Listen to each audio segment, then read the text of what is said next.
Hey there YouTube, welcome to another video. You could call this a filler video because you'll be pleased to know that I have actually ordered my necessary Napoleonics to continue on my black powder updates. However, I was kind of budgetly forced to order the main bulk of the troops from Wayland Games, so it really wouldn't surprise me if we're probably going to have to wait at least a month, if not 6 weeks, before I actually end up getting those particular 2 boxes of troops in hand.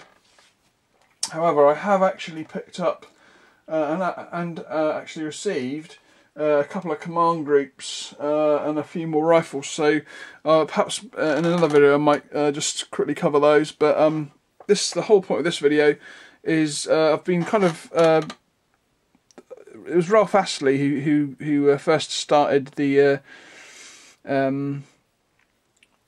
craze of delving into people's plastic and metal mountains, and I actually thought it was a really cool video. I really do like seeing what people have collected up over the years and are actually, you know, have got stored away. You know, obviously as wargamers we all have interests and sparks of new interests and new games, and you end up buying lots of stuff for maybe up to a year, and you kind of sort of, you know, either because you can't play the game enough or you kind of lose that sort of initial spark. You kind of get things and then you kind of put them aside and you start on new projects, and I think that's just the reason why everyone seems to have these mountains of unused and unpainted figures, and also things like buildings as well. So I'm going to actually do a series of videos, and also Busy Bristles has just released 2 or 3 videos going into his amazing, in fact actually both Ralph and Busy Bristles have got pretty amazing plastic and metal mountains, and I must admit that mine probably cowers in comparison, although I'm not saying it's small. It's obviously, I've only really been back into wargaming about sort of 6 or 7 years, and so all this stuff is, like, you know, within that sort of time frame, and obviously it's not all necessarily historical stuff. So I mean, you know, there's things like, there's some Malifaux stuff, there's some Infinity stuff, there's a whole bunch of buildings from like Foreground, there's loads of Flames of War stuff, because that was more or less the sort of the first historical sort of war game I got into when I restarted playing miniatures and getting back into wargaming. And of course, my second spark after Flames of War was bolt action. So, like I said before in one of my other videos, I think it was the finish video, a lot of my mountain is actually bolt action stuff. And then of course I've got all sorts of odds and sods as well. But I'm going to basically go through it. It might take a while. It's probably nowhere near as large as Ralph's mountain, but I do, you know, it takes up the underneath of my entire sort of 6x4 decorating table that I use as a painting table. So you know, there's a lot of stuff there. So I think first of all, when I cleared out sort of like just a little bit less than half of underneath here, and I'm not going to go into sort of too much detail on things. I mean, if I get a chance, if there's chance to get stuff out, then I will. But to tell the truth, most of it, like the Infinity stuff and stuff like that, is just boxed. So I'll just kind of show you the box quick, because I'm sure it doesn't really interest you. But we're going to start with buildings. Now, this very first building, I actually originally got for the Judge Dredd game. I brought 2, and this one was one that I never actually built up. And I think it's quite a cool little building. It's basically by a series of called Street Wars, and by Warmill, and it's actually a Dolphin Shack, which I thought was quite funny. It's quite a cool little building. I've never really got round to building it, but I have obviously opened it up and looked at it and thought about building it and sort of changed my mind, because I think these, from what I can remember, they're quite fiddly to put together, these things. Their instructions are not particularly amazing, but they're good buildings when they're actually completed. So that's one of the buildings in my... I haven't got that many buildings in my pile, I must admit, but they are, you know, I have got a fair few. Next up, we've got a couple of foreground buildings. These are from their Fabled Realms sort of ruins collection, and I mainly got these for a game called Frostgrave, which I kind of got to the point where I had everything that I needed to start playing, including some painted up gangs, but I actually never had a game. But I do want to at some point. But again, I've got these as sort of like some sort of ruined fantasy terrain for that. But I guess they could be used for other things as well. But yeah, so that's those. Some more buildings. Then we have a pack of French telegraph poles, which obviously I got for bolt action. There's an interesting little story with these. When I first ordered these, when they came, the instructions were French telegraph poles, but the actual the MDF for the building project actually within the pack were for tank traps, which was very strange. So I actually sort of wrote up to Foreground and sort of told them about it, and they actually really kindly just sent me the pack of French telegraph poles and told me that I could keep the tank traps. So I got a nice little pack of hedgehogs out for more or less for free. Seeing it was sort of like and I think they came from Wayland Games as well, strangely enough. But not that it was really Wayland Games' fault in that sort of circumstance. Just a couple more buildings to go. These are really nice buildings actually. We have a Middle Eastern Arab rural dwelling, number 3, which is a really nice building. I've built up one of these. I think it was number 1, and I've also built up their wall set. And they're really, really good buildings. I originally got these for my for Saga, and obviously I've never actually, because I haven't finished my Millites Christie's, I haven't really had a chance to have a battle with my Motawaya. But that's one, and I've got to admit, the one that I did build, they're a little bit complicated. They look a lot. They're a lot more complicated to put together than it looks. But the instructions are good, and they really do come out as some really nice models. And of course, they double up for being able to be used for Desert War as well, for bolt action. And the last building here is one of the big ones. This is the biggest and most expensive foreground building I've ever brought. I can't remember exactly how much it was, but I think it was around about the £35–40 mark when I got this, which is definitely one of the most expensive buildings that I've ever really purchased. But it looks a really nice building actually, to tell the truth. But again, it's unbuilt up at the moment. So that is, I think that's all my buildings that I've got left, apart from, actually thinking about it, I do have a bunch of, in here, a bunch of 15mm buildings from, where are these from? I think they could be, are they called Plasticraft? Or something like that? And they're kind of made out of sort of like this sort of plasticard. And I picked up this, it's basically a box set, and you actually get like 4 buildings of various sort of town dwellings, all in one pack. And I stupidly, when I brought these, thought that it was an absolutely amazing price for 28mm buildings. When they came, they were like 15mm, and I thought, that's the reason why they were so cheap. So that was a bit of an impulse buy there. But I have built one of them, and they are, I must admit, apart from the annoyance of having to paint them, they are actually really nice little buildings. But like I say, I think the company's called Plastercraft. I'm not 100% sure, but it was one of their first sort of releases. And again, because I've never really, my sort of Flames of War stuff never really went any further than putting up a small amount. They kind of remained unbuilt, and to probably tell you the truth, they probably will remain unbuilt. Because as much as you know, looking at the sort of the 4th edition of Flames of War, and it looks, you know, a lot easier to play, and it flows a lot faster, and sort of the annoying thing is I have to put more investment into it to be able to play, to get sort of like unit cards and stuff like that, and more books.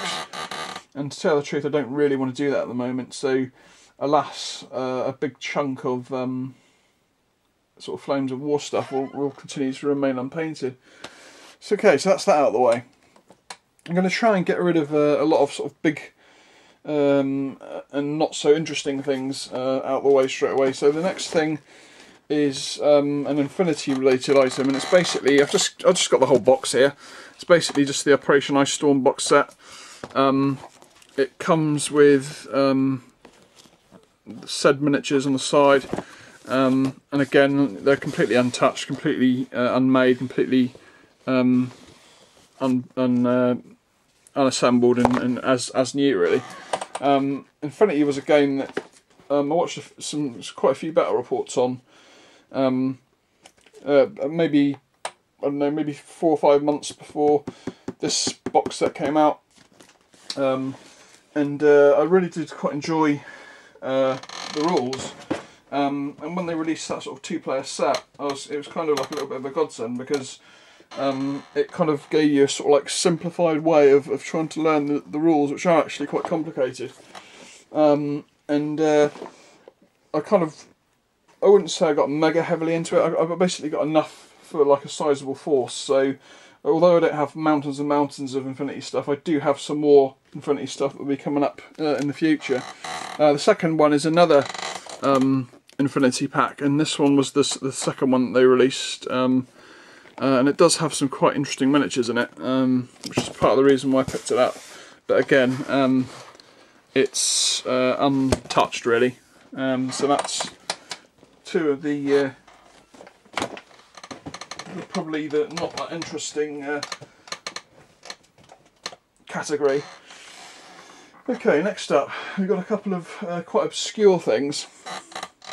We've got a couple of packs of like 15th to 17th century, or well 1500s to 1730 sort of pirates. And these I brought these from North Star, one of their Nick starters, and at the time I thought they were really quite cool miniatures, and again it's sort of like it was one of those really sort of impulse buys in the fact that I did quite like the miniatures, and the game sounded really cool, but when you sort of, when they come and you go, oh, this is really cool, and then you look at the rules, and then you see sort of like, you know, ship-borne fighting and all this sort of stuff, and you need dinghies and desert islands and all this sort of stuff, the sort of the expense starts going up and up and up, and you think, well, okay, maybe it's not such a good idea to sort of get these guys after all. But I suppose at the end of the day they are actually quite cool miniatures. So we've got the Royal Navy crew here, which I thought was quite a cool set, and it comes with a bunch of sort of like old school Royal Marines, and a lieutenant, and sort of like a naval captain. And they come in these quite cool sort of boxes, and the miniatures are all just, strangely enough, the double-sided insert is actually the same as the second crew that I picked up. But yeah, I mean, they're great miniatures. I think they're, I'm not sure the scale. I think they're 28. But I mean, they are great.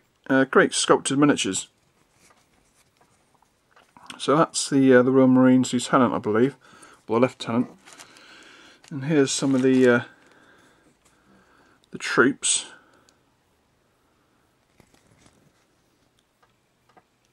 They are great sculpts.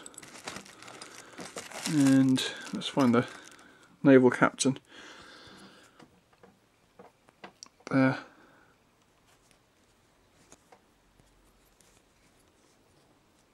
Yeah, so that's those. Oh, dropped one. Okay.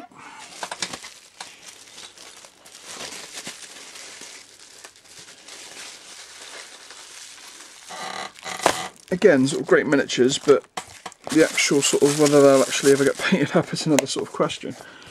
So that is the Royal Naval crew. The next up, obviously there was a whole bunch of pirate crews. This one, the one I decided to go for was Calico Jack's crew. And because he had some quite interesting characters on the back. So here's basically the miniatures that you get in the box. So you get obviously Calico Jack, Mary Read, and Bonnie. They've all got names. But I thought this was the most interesting crew out of all the pirates. But again, obviously I've never really painted them, and they've just remained unpainted. And I think this little pack here was just something extra that you got because of like the Nick starter, and you basically get like a treasure box, a monkey, and a powder monkey child who's sporting a flintlock pistol. So there's some quite cool miniatures there. And obviously the actual pirate miniatures themselves are really cool. I'm sure I'll get around to painting these guys at some point. Who have we got here? I think that's Anne Bonny there. Famous, of course, for being one of the first female pirates. And let's find Calico Jack himself. There. Again, great sculpts on these figures, and of course they're all very characterful. And let's find. Where is she? Oh, here we go. What's her name? Anne Bonny.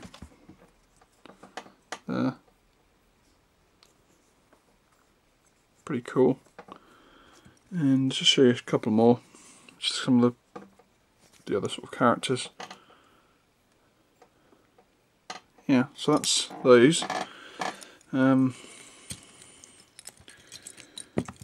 I'm gonna try and keep these videos to sort of around 15 minutes if I can. Obviously this particular one may not be the most interesting to a lot of you, but I can assure you they do get more interesting as we start delving into the bolt action stuff. So that's those. I think what I'll do next is I'll actually start going into some bolt action stuff, because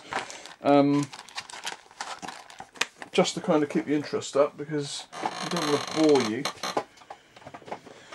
So let's start with something a little bit relevant. So this is basically all the stuff that I've got left to paint from my Fens that I did a video on the other day. So let's. I actually had a little bit more than I thought I did, to tell the truth. And of course, one day I'll actually, when I can get to my Detolf in the corner there, I'll show you my ski troops, which of course I can't really get to at the moment.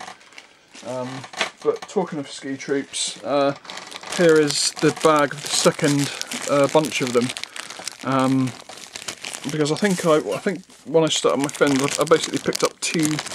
They came in sort of like a big box of like a whole bunch of stuff, like, you know, like a machine gun team and an infantry team and a command team and stuff like that. And I think now they've discontinued that box. So that was the 5 ski troops. So I've got 10 in total, but 5 are painted. Here we have a officer and sniper team. We have a second sniper and officer team, because obviously I said that I got 2 of those boxes. We have a Finnish MMG team, which has got skis, so I'm not really too sure what to do about that, because obviously I'm doing continuation war, so it should really have wheels on for the summer months, so I'm not really too sure what I'm going to do about that. And also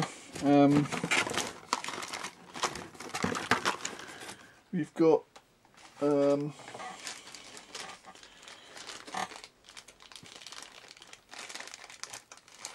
yeah, this is a couple of more packs of infantry, which are here. So these are just the bog standard continuation war Finnish infantry. There's a couple that weren't used from the original painted squad, and I've also got a primed unit of them down here out of shop. And to finish off the finish, we have a Panzer Shack and anti-tank rifle team. There's the Finnish 105, unpainted, unassembled, and of course the remainder being a light mortar and a flamethrower team. So that is basically all of the Finns that I had. And also in this box was one of their giveaways, which is like an RAF pilot with a sort of a downed parachute, which I think I got free in an order. So that's him as well on the same box as the Finns. So that's those. How am I doing on time? Oh shit, this is like 22 minutes long. So I've obviously failed in that. So what I'm going to do is I'm going to end it here, and I'll be back in another video. So catch you later.